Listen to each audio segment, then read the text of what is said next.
From the outside, it looks just like any other modern-day church, nestled in a quiet suburban cul-de-sac. But behind the walls of the Macedonian Orthodox Church in North Perth, an extraordinary work of art is unfolding.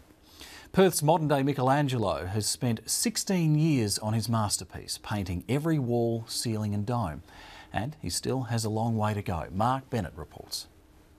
Good morning. This is where I live. But what you might be interested to see is not here. It's in the other building.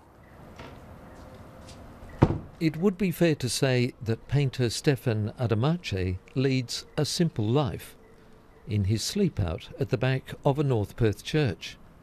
Well, usually I wake up at 6 o'clock in my little room at the back of the church there. I live here like a monk almost. But just a short stroll from his room, he lives in another world. Every morning he ascends to the ceilings of Perth's Macedonian Orthodox Church of St Nicola, to the giant canvas that he started 16 years ago.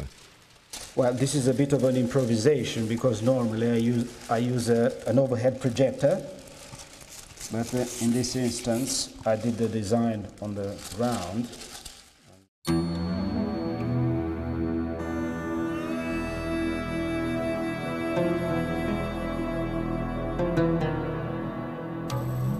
Stepping inside Stefan's life is to walk into biblical history, told through the Byzantine images that adorn every wall, ceiling and dome. This church is dedicated to St. Nicholas, and on this ceiling we have aspects of his life, starting with the birth and baptism, his schooling years on that side, some miracles he performed, and ending with his death.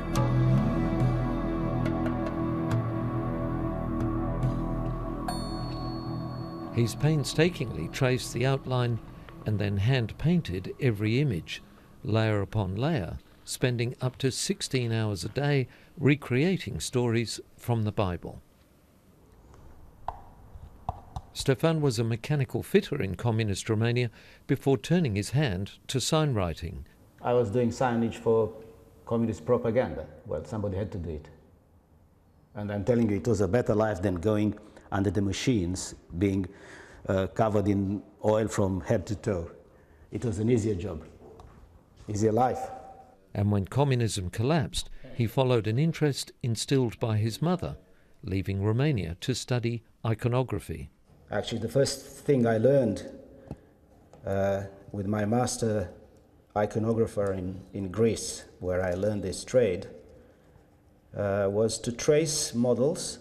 The Greek word for somebody who paints holy figures, it's iconographos, which means icon writer. So I am basically writing the icons, not painting them. And the tradition goes even further by saying that the painter actually is not doing the work by himself, but inspired by God. When he migrated to Australia, it didn't take him long to find a church community who were looking for an iconographer. I'm lucky and to be grabbed by this Macedonian community to whom the church belongs. And they say they're lucky finding me. Probably it's reciprocal. He took 5 months to paint the main dome of the church, perched on top of scaffolding.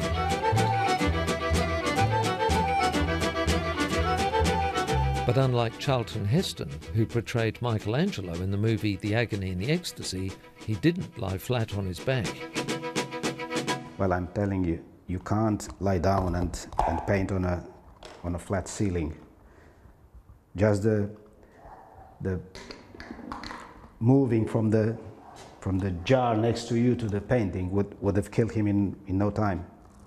With the exception of 2 breaks a year when he visits his wife in England, Mr. Adamache has been painting the North Perth Orthodox Church ever since.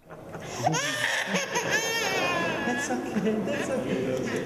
Surrounded by tradition and the icons of ancient ecclesiastical mythology, the new generation of Macedonian Orthodox faithful have become modern-day patrons to his art. The tradition in our church is that each work is donated by someone who take pride in having their names written down as donors of that particular work. And that will be there as long as the church will last, hopefully hundreds of years. Sketches in the dome of the Virgin Mary are ready to be painted. Every available space is booked, and the donors have paid up front. There's talk that tourists could provide an income for the church. I think they are looking into organizing sort of tours so the people outside the church can come and see, because when this will be completed, I believe it will become quite a landmark in the city. Or even selling merchandise from the artist himself, a rags to riches story. Look at that. You can frame that. Picasso? No way. Meantime, there's enough work to keep Stefan going for at least 3 more years. Has he got another masterpiece in him? Considering that I'm approaching 60 next year, I wonder if I would be able to paint another church after this, completely. How would you like it to be remembered? Well, just Stefan's church should be enough.